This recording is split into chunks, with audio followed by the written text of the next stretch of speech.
स्वागत है आपका दोस्तों बिहार न्यूज़ में। मैं हूं फिरदौस गनी और आप देख रहे हैं केडीबी लाइव। दोस्तों आज हो चुका है 8 नवंबर 2025। तो आज की पूरे बिहार की टॉप न्यूज़ लेकर आए हैं आपके लिए। वीडियो शुरू करने से पहले आपसे एक रिक्वेस्ट है कि अगर आप पहली बार इस चैनल पर आए हैं तो चैनल को सब्सक्राइब करके बेल आइकन को प्रेस कर दीजिए और साथ ही साथ वीडियो को लाइक कर दीजिए, अपने दोस्तों के साथ शेयर भी कीजिए। तो चलिए चलते हैं आज की खबरों की ओर। दोस्तों बिहार के सीमांचल के पूर्णिया में आए असम के मुख्यमंत्री हेमंत बिस्वा शर्मा ने उन्होंने कहा कि पूर्णिया में मां पूरण देवी और काली मंदिर के साथ साथ मां कामाख्या का भी मंदिर है। असम के गुवाहाटी में भी मां कामाख्या का प्रसिद्ध मंदिर है। हर जगह हिंदू एक है, गर्व से कहिए कि हम हिंदू हैं। वहीं पर असम के सीएम हेमंत बिस्वा शर्मा ने कहा कि अब लालू की सरकार कभी भी नहीं बनने वाली है। मोदी जी का नारा घर घर पहुंच गया है। ये बिहार के विकास और फिर अस्मिता का चुनाव है। उन्होंने आगे कहा है कि हमें ये सोचना होगा कि हमें बिहार में पप्पू यादव वाला या फिर नरेंद्र मोदी और नीतीश कुमार वाला बिहार चाहिए। उन्होंने पूर्णिया में आकर के हिंदू मुस्लिम की बातें कही है। उन्होंने कहा है कि भारत में हिंदुओं को दबाया नहीं जा सकता है। लालू पप्पू ये सोचते हैं कि वे हिंदू को दबा देंगे, लेकिन ऐसा नहीं होगा। दोस्तों किशनगंज जिला के कोचाधामन विधानसभा में मास्टर मुजाहिद आलम के पक्ष में चुनावी सभा करने पहुंचे तेजस्वी यादव ने प्रधानमंत्री मोदी पर निशाना साधते हुए कहा कि अभी सरकार दिल्ली से चल रही है, जब पीएम मोदी जी झूठ बोलने की फैक्ट्री है या झूठ बोलने के डिस्ट्रीब्यूटर हैं। ये चुनाव बिहार को बनाने का चुनाव है। जो 20 साल में नहीं हुआ वो हम 20 महीने में करके दिखाएंगे। वहीं पर तेजस्वी यादव ने यह भी वादा किया है कि सरकार बनते ही माई बहन मान योजना लागू कर दी जाएगी। उन्होंने ये भी कहा है कि मकर संक्रांति के दिन 14 जनवरी के दिन पूरे 1 साल का 30,000 रुपये माता बहनों के खाते में डालने का काम हम करेंगे। उन्होंने कहा है कि जब हमारी सरकार बनेगी तो फिर 20 दिनों के अंदर हम ऐसा कानून लाएंगे कि पूरे बिहार में हर घर से एक सरकारी नौकरी देने का काम करेंगे और फिर 20 महीने में इस प्रक्रिया पर काम किया जाएगा। उन्होंने कहा है कि लालू जी ने आडवाणी जी को गिरफ्तार किया था। राजद ही एक ऐसी पार्टी है जिसने कभी भाजपा से समझौता नहीं किया है। चाहे लालू जी या और फिर हमारे परिवार पर कितने मुकदमे हुए, लालू जी झुके नहीं। तेजस्वी यादव ने कहा है कि हम सब लोगों को एकजुट होकर के संविधान की रक्षा करनी चाहिए। इस दौरान तेजस्वी यादव ने कहा है कि लालू यादव जी जब पाकिस्तान गए थे तब लोगों और फिर परवेज मुशर्रफ ने भी कहा था कि अगर लालू जी पाकिस्तान से चुनाव लड़ते तो फिर वहां से भी जीत जाते। हमें एक बात समझने की जरूरत है कि सब लोग एकजुट रहें और फिर अपने संविधान की रक्षा करें। दोस्तों असम के मुख्यमंत्री हेमंत बिस्वा शर्मा ने बिहार में अपनी चुनावी रैली के दौरान कांग्रेस नेता राहुल गांधी पर तीखा हमला बोला है। हेमंत बिस्वा शर्मा ने मीडिया से बातचीत की है। उन्होंने राहुल गांधी को पागल बताया है। हेमंत बिस्वा शर्मा ने यहां तक कह दिया है कि राहुल गांधी के दिमाग में पेच ढीला है। हेमंत बिस्वा शर्मा की ये टिप्पणी राहुल गांधी के बिहार के कुटुंबा में एक रैली में दिए गए उस बयान के कुछ दिनों बाद आई है। राहुल गांधी ने उसमें कहा था कि भारतीय सेना देश की 10% आबादी के नियंत्रण में है, जिससे सशस्त्र बलों में उच्च जातियों के प्रभुत्व का संकेत मिलता है। असम के मुख्यमंत्री हेमंत बिस्वा शर्मा से जब राहुल गांधी के बयान पर सवाल पूछा गया तो उन्होंने कहा कि राहुल गांधी पागल इंसान है, जब उनके बारे में बात मत करो। जब उनके मन में जो आता है वह बक देते हैं। अगर भारत और फिर पाकिस्तान के बीच युद्ध होता है तो फिर वे क्या आप सेना को 10-20% में बांट देंगे? दुश्मन का सामना करने में सक्षम एक मजबूत व्यक्ति को सेना में होना चाहिए। राहुल गांधी सेना में प्रतिशत की बात करते हैं। देश को उन्हें आधिकारिक तौर पर पागल घोषित कर देना चाहिए। दोस्तों बिहार चुनाव में पाकिस्तान की एंट्री हो गई है। गिरिराज सिंह ने कहा कि वंदे मातरम का विरोध करने वाले पाकिस्तानी। जी हाँ, दरअसल बात है कि देर सवेर से ही सही, लेकिन बिहार चुनाव में अब पाकिस्तान की भी एंट्री हो गई है। दरअसल भागलपुर में एक चुनावी सभा को संबोधित करते हुए गिरिराज सिंह ने ये बड़ी बात कर दी है। गिरिराज सिंह ने कहा कि वंदे मातरम के 150 साल पूरे होने पर कुछ मुस्लिम संगठनों द्वारा विरोध जताया जा रहा है, जो कि दुर्भाग्यपूर्ण है। भारत में नहीं तो कहाँ करेंगे भारत माता की वंदना। गिरिराज सिंह ने कहा है कि वंदे मातरम का विरोध करके एक नया विवाद शुरू हो गया है। जो पाकिस्तान परस्त, बांग्लादेश परस्त और फिर रोहिंग्या परस्त लोग हैं वही इस विरोध के पीछे हैं। वहीं पर भारत में रह करके अगर भारत माता की वंदना नहीं कर सकते हैं तो फिर क्या कर सकते हैं? यह बेहद दुर्भाग्यपूर्ण है। अपनी बात को आगे बढ़ाते हुए उन्होंने कहा कि वंदे मातरम केवल एक गीत नहीं बल्कि देश की आत्मा है और फिर इसका अपमान बर्दाश्त नहीं किया जाएगा। दोस्तों दोस्तों, भोजपुरी स्टार और राजद नेता खेसारी लाल यादव ने शेरघाटी विधानसभा क्षेत्र के खंडेल गांव में एक चुनावी सभा को आयोजित किया। सभा में कहा कि बिहार की तस्वीर बदलने के लिए रोजगार, व्यापार और फिर शिक्षा की आवश्यकता है। उन्होंने स्पष्ट कर दिया है कि मंदिर मस्जिद की राजनीति से बिहार का भविष्य नहीं बदलेगा। खेसारी लाल यादव ने अपने चुनावी अनुभव शेयर करते हुए कहा कि उनका चुनाव चिन्ह लालटेन था, जो ईवीएम में क्रम संख्या 2 पर है। उन्होंने स्थानीय प्रत्याशी से भी लोगों से वोट देने की अपील की है। वहीं पर खेसारी लाल यादव ने कहा कि मैं गरीब का बेटा हूं, मुझे मिट्टी बेचने वाला कहा गया, लेकिन मेहनत से आज मैं हेलीकॉप्टर से यात्रा करता हूं। इसलिए गरीबों को आशीर्वाद दें ताकि वे भी आगे बढ़ सके। उन्होंने ये भी कहा कि केवल भाषण देने से रोजगार नहीं मिलेगा और फिर मंदिर मस्जिद की राजनीति करने वालों को हटाना होगा। महागठबंधन की सरकार बनने पर बिहार में फैक्ट्रियां लगेगी और फिर युवाओं को रोजगार मिलेगा। वहीं पर सभा के दौरान खेसारी लाल यादव ने भोजपुरी गीत तेजस्वी के बिना सुधार ना हुई गाना गाकर के मनोरंजन किया है। दोस्तों, एआईएमआईएम के राष्ट्रीय अध्यक्ष असदुद्दीन ओवैसी ने किशनगंज के कोचाधामन विधानसभा के बेलवा में पार्टी प्रत्याशी के समर्थन में जनसभा को संबोधित किया। असदुद्दीन ओवैसी ने कहा कि इस बार सरकार बदलने के लिए नहीं, बल्कि सीमांचल के माहौल को बदलने के लिए उनका समर्थन करें। उन्होंने कहा कि सीमांचल के लोग आज़ादी के बाद से अभी तक अपने रोजगार के लिए अन्य जगहों पर पलायन कर रहे हैं। यहाँ के लोगों के लिए रोजगार नहीं है, जिस कारण लोग बाहर रहने को मजबूर हैं। तेजस्वी यादव पर तंज कसते हुए उन्होंने तेजस्वी को उम्र से कच्चा, दिमाग से बच्चा और जुबान से 1 नंबर का झूठा कहा है। उन्होंने कहा कि तेजस्वी ने इजहार एसपी के साथ बहुत बड़ा धोखा किया है, जिसका जवाब उन्हें 11 तारीख को मिलेगा। वहीं पर दूसरी ओर बहादुरगंज में भी असदुद्दीन ओवैसी ने सभा को संबोधित किया। जब विधानसभा क्षेत्र के लोहागड़ा हाट में असदुद्दीन ओवैसी ने सभा को संबोधित किया। इस दौरान तेजस्वी यादव पर तंज कसते हुए उन्होंने कहा कि उन्हें चरमपंथी कहा गया। तेजस्वी यादव मुसलमान के विरोधी हैं। उन्होंने पार्टी प्रत्याशी के समर्थन में वोट देने की अपील की है।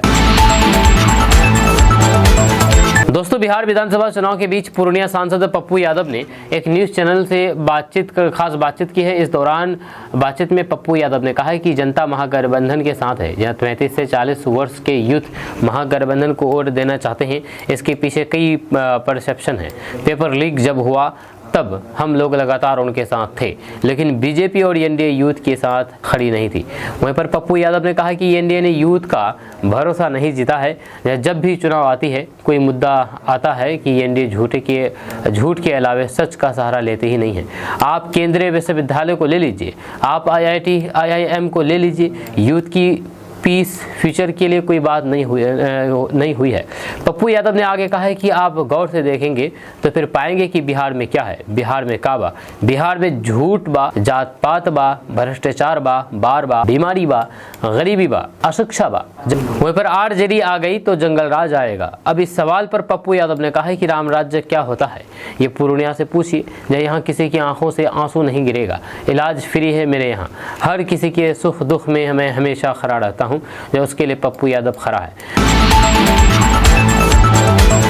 दोस्तों, बिहार के पहले चरण में रिकॉर्ड मतदान की खबरों से बिहार के सियासी अखाड़े के दोनों प्रमुख राजनीतिक खेमों की बड़ी धड़कनों के बीच एनडीए तथा महागठबंधन दोनों के लिए सीमांचल क्षेत्र की 24 विधानसभा सीटों का चुनाव बेहद अहम हो गया है। इसलिए महागठबंधन पिछले चुनाव के झटकों से उब करके सीमांचल में एक बार फिर से वर्चस्व कायम करने के लिए पूरी ताकत झोंक रहा है। तो फिर एनडीए 2020 का चुनावी इतिहास दोहराने के लिए एआईएमआईएम के साथ इस बार नए खिलाड़ी के तौर पर सामने आए प्रशांत किशोर के जनसुराज की ओर निहारते हुए दिख रहा है। एनडीए की निगाहों की वजह चुनावी फिजा में मुस्लिम युवाओं की ओवैसी के लिए झलक रही सद्भावना, तो वहीं पर प्रशांत किशोर की अल्पसंख्यकों को भागीदारी की राजनीति का सहज हिस्सा बनाने की बातें भी उन्हें लुभा रही है। वहीं पर चुनावी फिजा की इस झलक से साफ है कि कांग्रेस तथा राजद को पूरे सीमांचल में एनडीए ही नहीं बल्कि एआईएमआईएम तथा जनसुराज की तिहरी चुनौतियों से रूबरू होना पड़ रहा है। वहीं पर एनडीए से मुकाबले में असदुद्दीन ओवैसी और फिर प्रशांत किशोर सियासी ब्रेकर ना बने, इसको देखते हुए महागठबंधन उन्हें सीमांचल में वोट कटवा से लेकर के भाजपा के मददगार के रूप में पेश करके विशेष रूप से अल्पसंख्यक मतों में बिखराव रोकने के लिए जोर लगा रहे हैं। वहीं पर बिहार की सत्ता में वापसी के लिए महागठबंधन सीमांचल में चुनावी वर्चस्व बनाना बेहद अहम मानता है। और फिर अररिया की एक चुनावी सभा में लोकसभा में नेता प्रतिपक्ष राहुल गांधी तथा प्रदेश कांग्रेस के नेता शकील अहमद खान ने भटकने की बजाय एकजुट होकर के बदलाव के लिए वोट करने की बात कह करके इसका संकेत दिया है।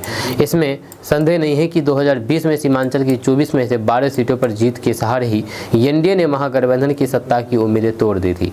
इसलिए तेजस्वी यादव ही नहीं बल्कि कांग्रेस के प्रदेश तथा राष्ट्रीय स्तर के नेता यहां लगभग हर विधानसभा सीटों पर प्रचार के लिए जा रहे हैं। वहीं पर कांग्रेस ने अपने मुखर राज्यसभा सांसद इमरान प्रतापगढ़ी सरीखे कुछ नेताओं को तो चुनाव तक क्षेत्र में ही कैंप करने के लिए तैनात कर रखा है। अररिया में राहुल गांधी की सभा में आए महागठबंधन के कई समर्थक पार्टी के नेताओं को ओवैसी तथा प्रशांत किशोर की पार्टी के उम्मीदवारों के लिए वोट काटने की आशंकाओं की अनदेखी नहीं करने की चेतावनी देते हुए सुने गए। वैसे आम मतदाताओं के बीच भी सीमांचल में बन रहे चुनावी समीकरणों को लेकर के सरगर्मी से चर्चा है। और फिर इसकी झलक अररिया बस स्टैंड पर उतरे किशनगंज के युवा मोहम्मद असलम की बातों से मिली है। उनका कहना था कि जो पार्टियां मुसलमानों के हित की बात करती है उन्होंने सीमांचल की हालात तो बदली नहीं और ये बिहार का सबसे पिछड़ा गरीब इलाका है। ऐसे में प्रशांत किशोर बिना भेदभाव भागीदारी की बात करते हैं तो फिर हमें नए विकल्प की ओर क्यों देखना चाहिए। हालांकि उनकी बात से तत्काल असहमति जताते हुए अररिया के युवा फिरोज आलम कहते हैं कि राष्ट्रीय स्तर पर समुदाय की आवाज उठाने वाले नेताओं को मजबूत करने का समय की मांग है और फिर ओवैसी के अलावा कोई अन्य इस कसौटी पर फिट नहीं बैठता है। दोस्तों, किशनगंज के ठाकुरगंज विधानसभा क्षेत्र से एनडीए गठबंधन से जदयू प्रत्याशी गोपाल अग्रवाल के पक्ष में चुनावी सभा को संबोधित करने चुरली मेला मैदान में भोजपुरी स्टार दिनेश लाल यादव उर्फ निरहुआ शुक्रवार को पहुंचे। इस दौरान उन्होंने कहा कि बिहार में पिछले 20 सालों से विकास की बयार बह रही है। विकास रूपी गंगा की धारा अवरुद्ध न हो, इसके लिए एनडीए को जिताना होगा ताकि विकास की गंगाधार अनवरत ही यूं ही प्रभावित होती रहे। इस दौरान चुनावी सभा में काफी संख्या में लोगों की भीड़ भोजपुरी स्टार को देखने के लिए उमड़ी थी। जहां इस दौरान सभा को संबोधित करते हुए भोजपुरी स्टार दिनेश लाल यादव ने कहा कि राजद के कार्यकाल में पूरी तरह से बिहार पिछड़ चुका था, जिसका खामियाजा बिहार की जनता को भुगतना पड़ा।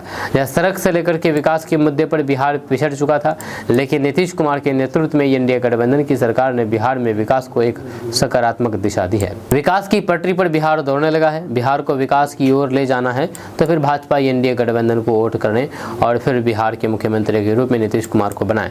इस दौरान निरहुआ ने गाय के अंदाज में सभा को संबोधित किया है। उन्होंने कहा कि एक बार और एनडीए पर भरोसा करें और फिर ठाकुरगंज विधानसभा में एनडीए के उम्मीदवार गोपाल को समर्थन दें।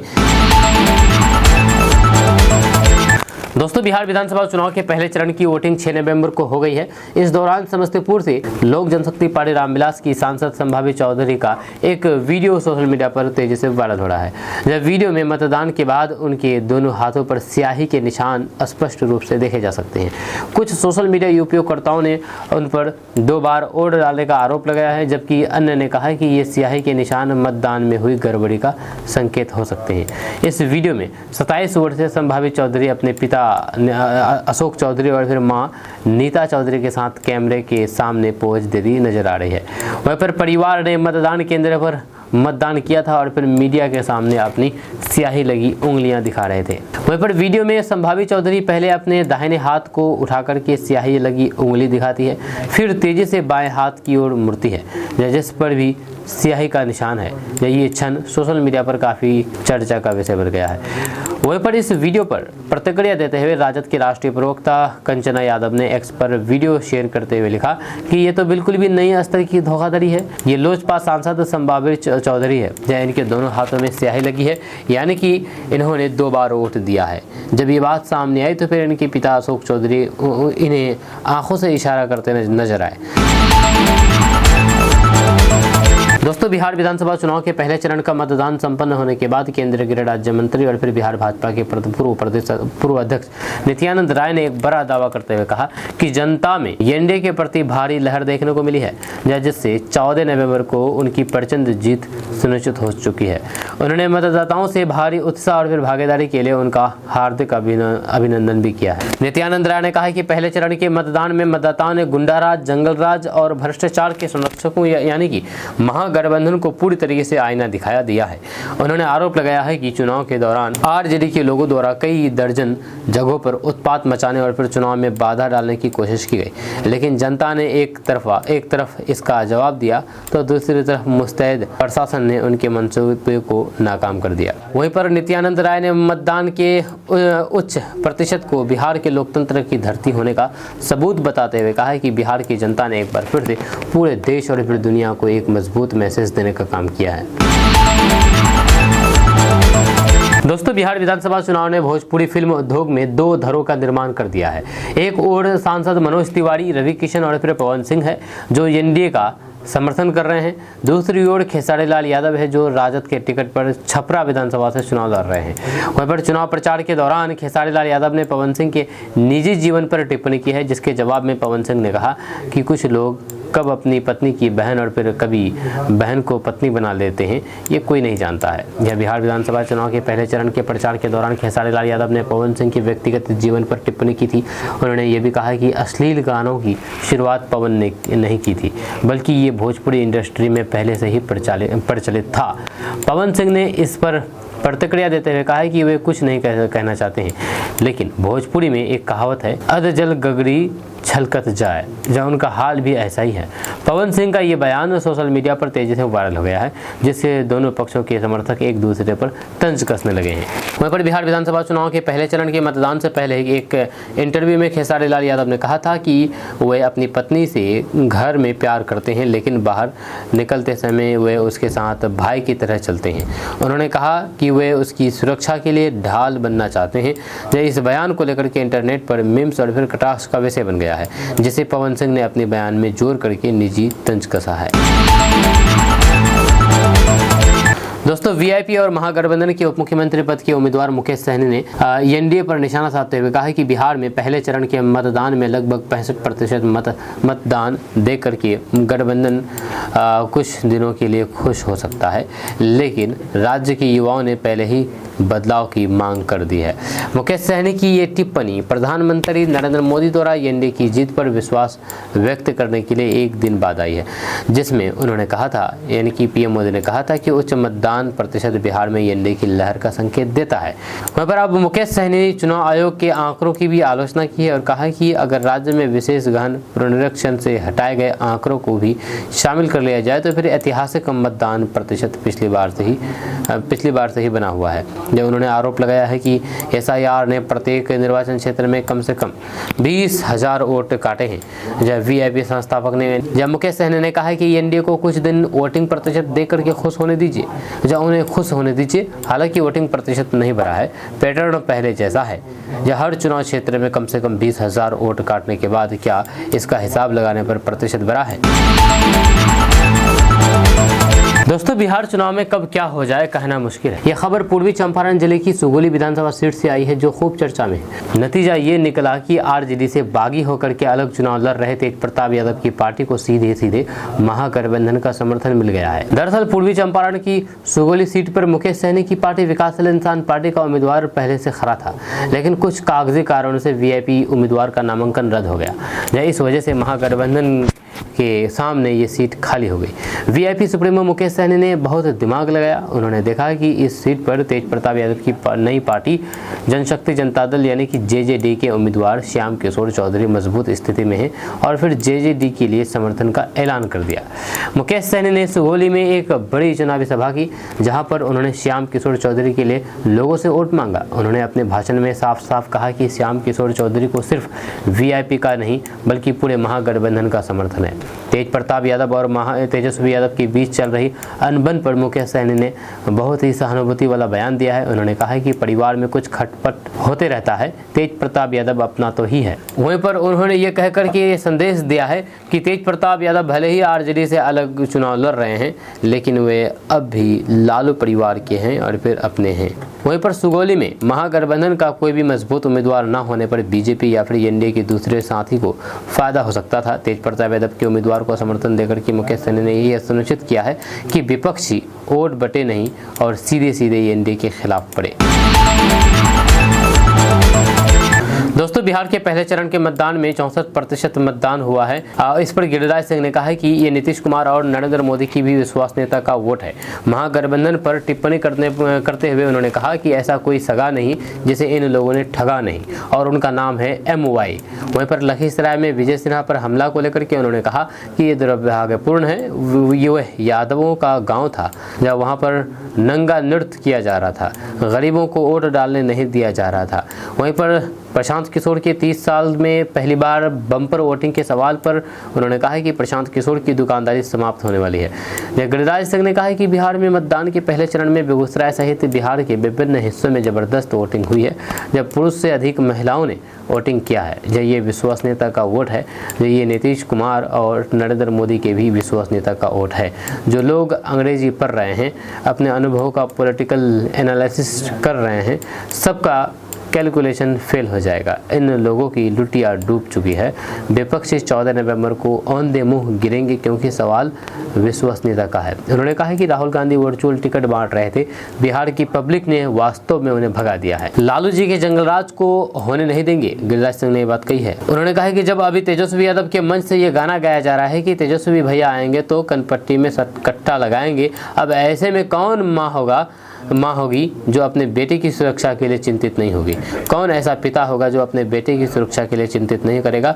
यही बम्पर वोट का कारण बनेगा।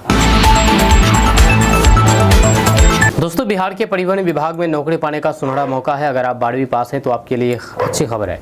जब बिहार स्टाफ सिलेक्शन कमीशन यानी कि BSSC की तरफ से बिहार के परिवहन विभाग में भर्ती के लिए नोटिफिकेशन जारी हुआ है। इस भर्ती के माध्यम से परिवहन विभाग में लोअर डिवीजन क्लर्क के खाली पड़े पदों पर भर्ती होगी।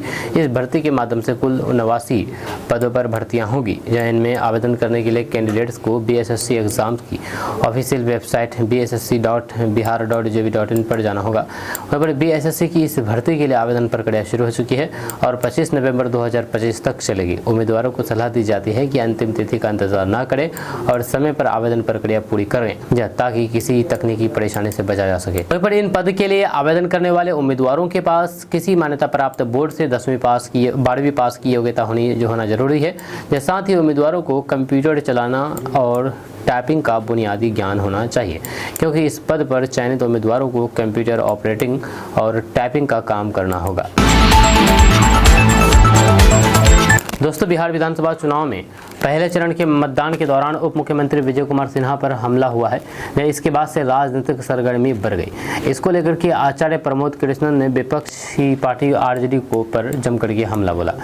उन्होंने कहा कि RJD के लोग उप मुख्यमंत्री क्या मुख्यमंत्री और प्रधानमंत्री पर भी हमला कर सकते हैं, ये उनकी मानसिकता को दिखाता है। वहीं पर बिहार के उप मुख्यमंत्री विजय कुमार सिन्हा पर हमले पर आचार्य प्रमोद कृष्णन ने कहा कि ये राजद की मानसिकता को दर्शाता है। इस क्षेत्रीय पार्टी इसका इतिहास गवाह है कि ये लोग शुरू से ही हिंसा करते आ रहे हैं। उन्होंने कहा है कि ये लोग उप मुख्यमंत्री क्या प्रधानमंत्री और मुख्यमंत्री की गाड़ियों पर भी हमला कर सकते हैं, इसके लिए कोई भी नई बात नहीं है। देश की एजेंसियों को भी इनसे सावधान रहने की जरूरत है। ये लोग कब क्या कर सकते हैं, इसके बारे में लोग सोच भी नहीं सकते हैं। दरअसल बात यह है कि बिहार के लखीसराय में विजय कुमार सिन्हा के काफिले पर हमला हुआ था। ये घटना कथित तौर पर तब हुई जब राजद समर्थकों के एक समूह ने उप मुख्यमंत्री के वाहन को घेर लिया। इस दौरान कुछ उपद्रवियों ने काफिले पर पथराव करने का भी प्रयास किया। वहीं पर घटना का संज्ञान लेते हुए मुख्य चुनाव आयुक्त ज्ञानेश कुमार ने अधिकारियों को अपराधियों के खिलाफ कड़ी कार्रवाई करने और सुरक्षित एवं शांतिपूर्ण चुनाव प्रचार सुनिश्चित करने का निर्देश दिया है। दोस्तों, बिहार विधानसभा चुनाव के पहले चरण में 121 सीटों पर 65% मतदान हुआ। ये बिहार के चुनावी इतिहास में अब तक का सबसे अधिक मतदान प्रतिशत है। जब वहीं पर इस मतदान प्रतिशत को देखते हुए समाजवादी पार्टी के मुखिया अखिलेश यादव ने बिहार में महागठबंधन की सरकार का दावा कर दिया है। जब समाजवादी पार्टी के अध्यक्ष अखिलेश यादव ने बिहार में हुई पहले चरण की वोटिंग के बाद मतदान प्रतिशत पर X पर पोस्ट करके लिखा कि चुनाव आधी सीटों पर हुआ है, लेकिन फैसला पूरा आ गया। बिहार में महागठबंधन की सरकार बन रही है। ये इंडिया की एकजुटता और फिर सकारात्मक राजनीति का नया दौर है। वहीं पर बिहार चुनाव को लेकर के समाजवादी पार्टी के अध्यक्ष अखिलेश यादव ने नई पीढ़ी का जिक्र करते हुए कई दावे किए हैं। अखिलेश यादव ने कहा है कि नई पीढ़ी इसलिए नई कही जाती है क्योंकि नई पीढ़ी की सोच नई होती है, या कहें पुरानी नहीं होती। होती है। यह नई पीढ़ी आने वाले कल की ओर खुले नज़रियों से देखती है। नई पीढ़ी मतलब हर अगली पीढ़ी पिछली पीढ़ी से ज़्यादा प्रगतिशील होती है। यह नई पीढ़ी की सोच का दायरा बहुत बड़ा होता है। नई पीढ़ी दुनिया भर को न केवल अनुभव करना चाहती है बल्कि गले भी लगाना चाहती है। नई पीढ़ी का व्यवहार दोस्ताना होता है और फिर सबको साथ लेकर के चलना चाहती है। दोस्तों, केंद्रीय गृह मंत्री अमित शाह ने दावा किया है कि आधे बिहार में लालू यादव की पार्टी आरजेडी का सुफरा साफ हो चुका है। उन्होंने बिहार विधानसभा चुनाव 2025 के प्रथम चरण की वोटिंग के बारे में बात करते हुए ये बातें कही है। जहां अमित शाह ने भागलपुर जिले की पीरपैंती में चुनावी जनसभा को संबोधित करते हुए कहा कि बीते गुरुवार यानी कि 6 नवंबर 2025 के मतदान में बिहार के आधे भाग में मतदान हुए, जिसमें लालू की पार्टी का सफाया हो चुका है। अब आधे भाग में मतदान होना है, वहाँ भी ऐसा ही होने वाला है। वहीं पर बीजेपी के वरिष्ठ नेता अमित शाह ने इल्जाम लगाया है कि जंगल राज भेष बदल करके फिर से बिहार में लाने की कोशिश की जा रही है। महागठबंधन पर तंज कसते हुए उन्होंने इस बारे में कहा कि इनका ना तो कोई नेता है और ना ही कोई नीति है, जब विपक्षी पार्टियां आमने सामने ही लड़ रही है। इतना ही नहीं, केंद्रीय गृह मंत्री अमित शाह ने सीवान के पूर्व सांसद शहाबुद्दीन के बेटे ओसामा को आरजेडी द्वारा टिकट देने पर भी तंज कसा है। उन्होंने इस बारे में कहा कि लालू यादव जी बीमार है, जब साथ में बेटा है वह शहाबुद्दीन के बेटे को टिकट दे रहे हैं। लालू के बेटे ने नारे लगाते हुए कहा कि शहाबुद्दीन अमर रहे। दोस्तों, बिहार विधानसभा चुनाव के बीच केंद्रीय मंत्री और बिहार चुनाव प्रभारी धर्मेंद्र प्रधान ने एक न्यूज चैनल से बातचीत में कहा कि इस बार के चुनाव में बिहार की जनता ने विकास और फिर विश्वास के नाम पर वोट किया है। वहीं पर इस दौरान धर्मेंद्र प्रधान ने एक बार फिर से ऐलान किया है कि नीतीश कुमार एनडीए के सीएम फेस होंगे। इसको लेकर के कोई भी कंफ्यूजन नहीं है। उन्होंने कहा कि जब से मैं बिहार में काम करने में लगा हूँ, ये साफ दिख रहा है कि एनडीए सरकार के कामों पर जनता पूरी तरीके से संतुष्ट है। मुख्यमंत्री नीतीश कुमार अपने दायित्व का पूरी तरीके से अपना ईमानदारी से निर्वहन कर रहे हैं। धर्मेंद्र प्रधान ने कहा है कि इस बार महिलाओं, युवाओं और फिर पिछड़े वर्गों ने बड़ी संख्या में मतदान किया है, जिसका असर नतीजों में साफ दिखेगा। उन्होंने कहा है कि बिहार भाईचारे की भूमि है, यहाँ के लोग जात पात से ऊपर उठ करके विकास के लिए वोट करते हैं। नीतीश कुमार और फिर मोदी जी की जोड़ी ने जो कहा है वह किया है। यही वजह है कि जनता का भरोसा एनडीए पर कायम है। दोस्तों, राहुल गांधी ने एक बार फिर से बीजेपी पर वोट चोरी को लेकर के हमला बोला है। जब बीते दिन बिहार में हुई पहले चरण की वोटिंग के बाद राहुल गांधी ने बड़ा बयान दिया है। उन्होंने कहा है कि वे युवाओं और जेन जेड के सामने वोट चोरी के सारे सबूत रखेंगे और फिर उन्हें इस चोरी की असलियत दिखाएंगे। राहुल गांधी ने दावा किया है कि उनके पास ढेर सारा मटेरियल है, जिससे ये साफ होगा कि भाजपा चुनाव चोरी में माहिर है। उन्होंने हरियाणा चुनाव का जिक्र करते हुए इसे थोक चोरी बताया और कहा कि इलेक्शन कमीशन ऑफ इंडिया ने मेरे आरोपों, फर्जी वोट, फर्जी फोटो का कोई भी जवाब नहीं दिया है। राहुल गांधी ने आरोप लगाया है कि election commission of India vote चोरी नहीं रोक रहा है, जिसकी वजह से संविधान खतरे में है। उन्होंने कहा कि संविधान कहता है कि एक व्यक्ति एक वोट, लेकिन हरियाणा में एक व्यक्ति कई वोट हुआ है। उन्होंने दावा किया है कि हरियाणा में 25 लाख फर्जी वोटर पाए गए थे। उन्होंने कहा कि ये पैटर्न मध्य प्रदेश, छत्तीसगढ़ और फिर गुजरात के बाद अब बिहार में भी दोहराया जाएगा। राहुल गांधी ने सीधे तौर पर कहा कि इलेक्शन कमीशन और भाजपा मिलकर के संविधान को तोड़ रहे हैं। राहुल गांधी का ये बयान बिहार विधानसभा चुनाव के पहले चरण की वोटिंग के बाद आया है, जब पहले चरण में 18 जिलों की 121 सीटों पर 64.66% मतदान दर्ज किया गया, जो कि राज्य का अब तक का रिकॉर्ड है। दोस्तों, बिहार विधानसभा चुनाव के माहौल में हर राजनीतिक बयान नए समीकरणों को जन्म दे रहा है। इसी कड़ी में राजद प्रमुख लालू प्रसाद यादव के बड़े बेटे तेज प्रताप यादव ने एक बड़ा बयान दिया है। तेज प्रताप यादव ने कहा है कि 14 तारीख को जनता जिसको चुनेगी हम उसी का समर्थन करेंगे, चाहे वह किसी भी हो। उनके इस बयान ने राजनीतिक गलियारों में नई चर्चा छेड़ दी है। तेज प्रताप यादव ने कहा है कि इस बार बिहार में जनता बदलाव चाहती है और 14 नवंबर को ये बदलाव साफ दिखाई देगा। उन्होंने कहा है कि 14 तारीख को पूर्ण बदलाव होगा। मैं उसी का साथ दूंगा जो असली मुद्दों पर बात करेगा, रोजगार पैदा करेगा, पलायन रोकेगा और फिर किसानों की समस्याओं को हल करेगा। उन्होंने साफ कर दिया है कि उनकी राजनीति किसी व्यक्ति या फिर दल के खिलाफ नहीं है, बल्कि जनता के हक के लिए है। हमारा मकसद सत्ता में आना नहीं, बल्कि जनता की आवाज़ बनना है। जो भी दल या फिर नेता जनता के हित में काम करेगा, मैं उसका समर्थन करूंगा। फिर जब उनसे पूछा गया है कि क्या ये बयान एनडीए में शामिल होने की संभावना का संकेत है, तो फिर उन्होंने कहा कि राजनीति में दरवाजे बंद नहीं होते हैं। अगर कोई दल बहुमत लेकर के आता है और जनता के लिए काम करने का वादा करता है तो फिर मैं उसका समर्थन करूंगा, लेकिन ये समर्थन शर्तों पर होगा और सिर्फ जनता के विकास के लिए होगा।